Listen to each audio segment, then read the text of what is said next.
तो ये कहानी है एक लॉयर की जिसका नाम नेड रहता है। उसको प्यार हो जाता है एक शादीशुदा औरत से। कहानी की शुरुआत में हम ये देखते हैं कि नेड उतने अच्छे से अपना काम नहीं कर सकता। एक बार एक जज उसको काफ़ी बातें सुनाता है क्योंकि उसने एक करप्ट क्लाइंट को पेश किया था। एक सीन में हमको दिखाया जाता है नेड रात में एक औरत से मिलता है, उसका नाम मैटी होता है। नेड उस औरत के पास जाता है, थोड़ा अट्रैक्ट हो जाता है क्योंकि वो काफ़ी खूबसूरत होती है। अब वो औरत कहती है कि मैं शादीशुदा हूँ, लेकिन नेड फिर भी उससे बातें करता रहता है। बातों ही बातों में नेड को ये समझ में आ जाता है कि मैटी का जो हस्बैंड है वो सिर्फ वीकेंड्स में ही घर आता है और बाकी दिनों वो काम के सिलसिले में बाहर रहता है। अब वो औरत जो है वो ज़्यादा इंटरेस्ट नहीं दिखाती है नेड में, लेकिन नेड समझ जाता है कि ये काफ़ी अमीर औरत है। नेड उसको ड्रिंक ऑफर करता है, लेकिन मैटी बोलती है कि मुझे एक आइसक्रीम ला कर दो। आइसक्रीम खाते खाते मैटी के ड्रेस में वो आइसक्रीम गिर जाती है। नेड उसके लिए टिश्यू लेने जाता है। जब वापस आता है तो मैटी वहाँ से जा चुकी रहती है। अब नेड मैटी को ढूंढता है, लेकिन मैटी उसे नहीं मिलती। 2 दिनों बाद उसको एक बार में मैटी मिलती है। मैटी नेड से पूछती है क्या तुम मेरा पीछा कर रहे थे, लेकिन नेड कहता है कि नहीं, मैं उन आदमियों में से नहीं हूँ कि किसी का पीछा करूँ।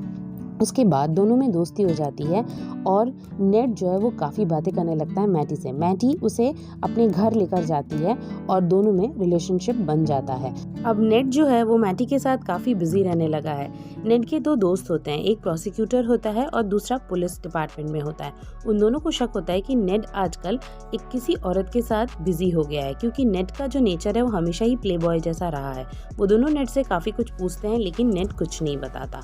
अब अगले सीन में मैटी और नेड एक साथ होते हैं और मैटी नेड को बताती है कि उसका हस्बैंड आने वाला है और वो बिल्कुल भी खुश नहीं है, क्योंकि मैटी अपने हस्बैंड को पसंद नहीं करती थी। अब उसके अगले सीन में दिखाते हैं कि जब मैटी का हस्बैंड चला जाता है तो नेड उससे मिलने आता है और वो दूर से मैटी को देखता है और कहता है कि क्या तुम मुझसे रिलेशन बनाना चाहोगी। और अचानक से वो लेडी पीछे मुड़ती है तो नेड को समझ में आता है कि ये मैटी नहीं है बल्कि उसकी फ्रेंड है। मैटी की फ्रेंड का नाम मैरियन होता है। तभी वहाँ पे मैटी आ जाती है और वो ये बताती है कि ये मेरे जैसी ही दिखती है और ये मेरी फ्रेंड है मैरियन, तुम घबराओ नहीं, ये हमारा रिलेशन की बात किसी को भी नहीं बताएगी। लेकिन नेड को लगता है कि अब मैरियन जान गई है तो वो किसी न किसी को ज़रूर बताएगी, लेकिन मैटी उसे यकीन दिलाती है कि मैरियन उसका राज कभी किसी के सामने नहीं बोलेगी। अब अगले सीन में दिखाया जाता है कि जो मैटी और नेड है वापस से एक साथ हैं और वहाँ मैटी अपने पति के बारे में बात कर रही है। उसने कुछ कहा कि ऐसा अगर उसका पति मर जाता है तो उसकी जो पूरी प्रॉपर्टी है वो मैटी के नाम हो जाएगी और मैटी को कोई काम भी नहीं करना पड़ेगा, लेकिन नेड उसकी बातों पे ध्यान नहीं देता है। अब कुछ दिन ऐसे ही बीत जाते हैं। एक दिन मैटी और नेड वापस से एक साथ होते हैं। तब नेड है वो मैटी से कहता है कि तुम अपने हस्बैंड को डिवोर्स क्यों नहीं दे देती, ऐसे में भी तुम उसे पसंद नहीं करती हो।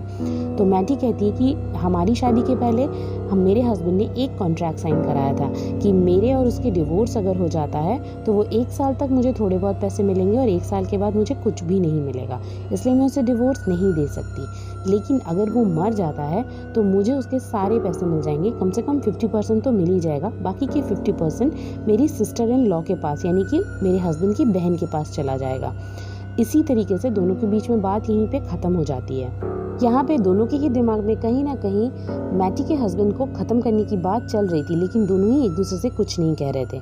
अगले सीन में मैटी का हस्बैंड वापस घर आता है और अपनी भांजी को यानी कि अपनी बहन की बेटी को घर लाता है। वो छोटी सी बच्ची होती है, वो कुछ दिनों के लिए वहीं रहने वाली होती है। वापस से मैटी का हस्बैंड चला जाता है।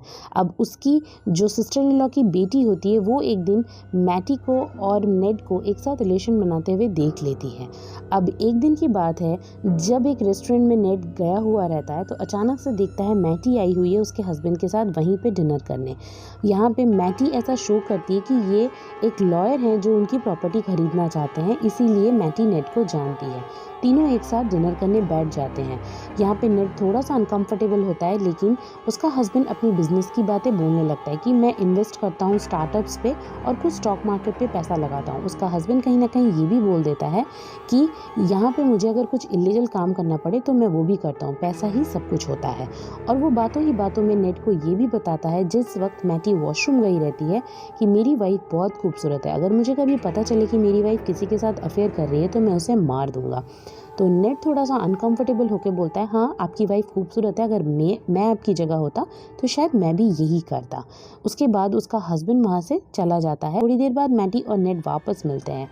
अब जो नेड है वो मैटी को बोलता है कि थोड़े दिनों के लिए हम नहीं मिलेंगे एक दूसरे से, और ना ही तुम मुझे कॉल्स करना। मैटी को समझ में नहीं आता कि नेड क्या बोल रहा है, लेकिन उसके बाद नेड कहता है कि हम तुम्हारे हस्बैंड को मारने वाले हैं, शायद हम दोनों ही ये चाहते हैं लेकिन एक दूसरे से कह नहीं पा रहे हैं। नेड एक ऐसी प्रॉपर्टी देखता है जिसका ओनर जो है उस मैटी का हस्बैंड ही होता है।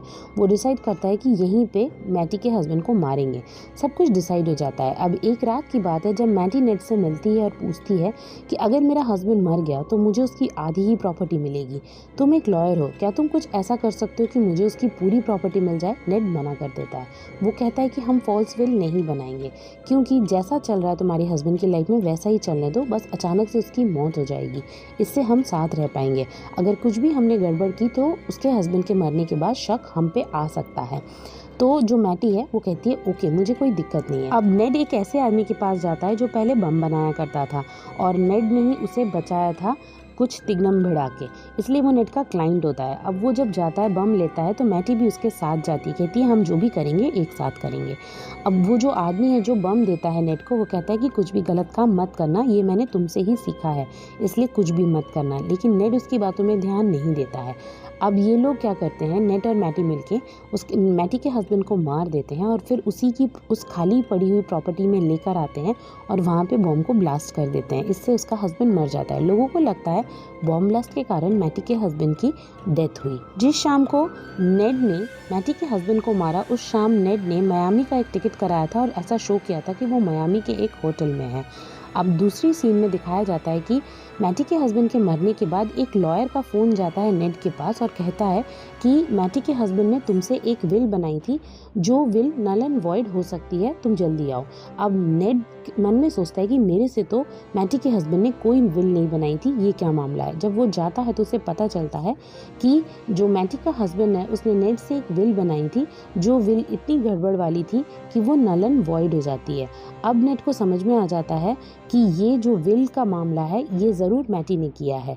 अब वो विल नल एंड वॉइड होने के कारण जो मैटी है उसको पूरी प्रॉपर्टी मिल जाती है उसके हस्बैंड की, और उसके हस्बैंड की बहन को कोई भी प्रॉपर्टी नहीं मिलती है।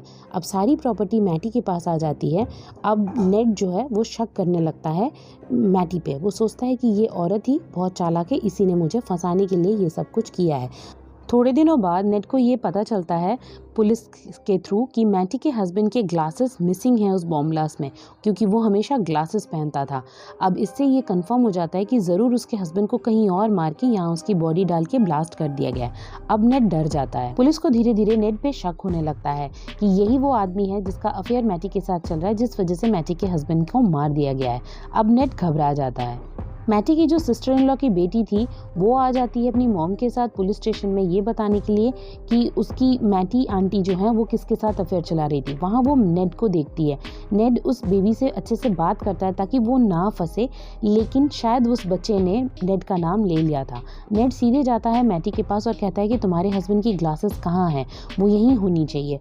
अब मैटी कहती है कि शायद उसे मेड ने उठा लिया है, वो मुझे कहीं घर पे नहीं मिल रही है। तो नेड कहता है तुम मुझसे चाले चल रही हो, तुम मुझे फंसाने की कोशिश कर रही हो। लेकिन मैटी कहती है मुझे सिर्फ तुम चाहिए, मैं तुम्हें फंसाने की कोशिश क्यों करूंगी, मैं तुमसे बहुत प्यार करती हूँ। अब उसी शाम नेड का प्रोसिक्यूटर दोस्त ये बताता है कि तुम मियामी के होटल में उस शाम रुके थे जिस शाम मैटी के हस्बैंड की मौत हुई थी, लेकिन हमें पता चला है कि तुमने उस शाम एक भी कॉल अटेंड नहीं किया, बल्कि तुम्हारे पास काफ़ी कॉल गए थे होटल के कमरे में। इसका मतलब तुम झूठ बोल रहे हो, तुम कमरे के अंदर नहीं थे।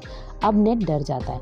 एक बार नेड बाहर जाता है उस शहर के कुछ काम के सिलसिले में, तो उसको एक उसका लॉयर बहुत पुराना फ्रेंड मिलता है।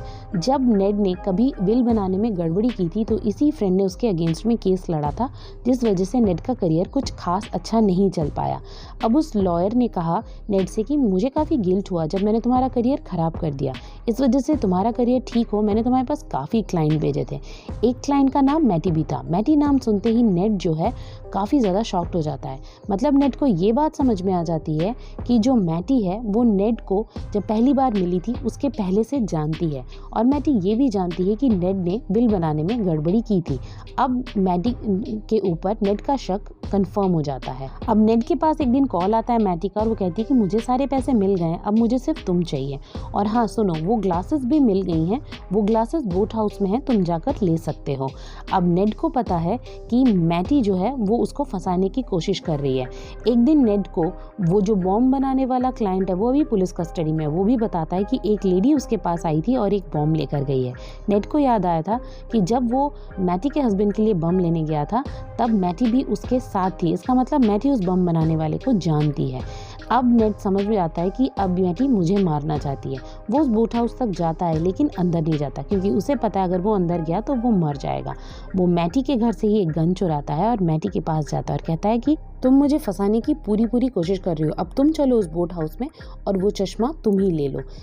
मैटी पहले नानुकुर करती है फिर मान जाती है, और जो नेड है वो दूर से देखता रहता है। मैटी बोट हाउस के पास तक जाती है और तभी एक बॉम्ब ब्लास्ट होता है और मैटी एकदम से वहाँ से गायब हो जाती है। ऐसा लगता है जैसे मैटी मर गई। अब पुलिस वाले जो हैं वो नेड पे नज़र रखे हुए होते हैं। इस चीज़ के बाद जो नेड है वो पुलिस कस्टडी में चला जाता है।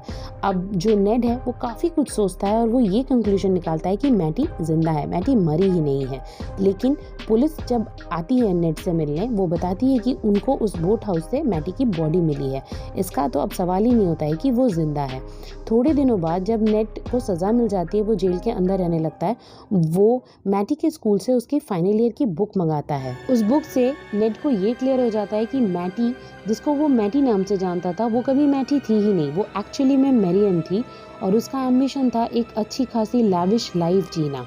इसका मतलब ये है कि जिस लड़की से वो मरियन नाम से मिला था वो मरियन नहीं थी, वो मैटी थी। काफ़ी साल पहले मरियन जो है वो मैटी बन गई थी और एक अमीर आदमी से शादी की थी, और उसके बाद नेड को अपने प्यार जाल में फंसाकर उसने नेड के थ्रू अपने हस्बैंड को मरवा दिया और बाद में मैटी को भी मरवा दिया। और एक्चुअली में जो मरियन थी वो अब एक सारे पैसे लेकर किसी बीच में बहुत तेज़ से हंसती हुई दिखाई देती है और एक अलग अमीर आदमी के साथ, और इस तरीके से ये मूवी ऐसे ही ख़त्म हो जाती है।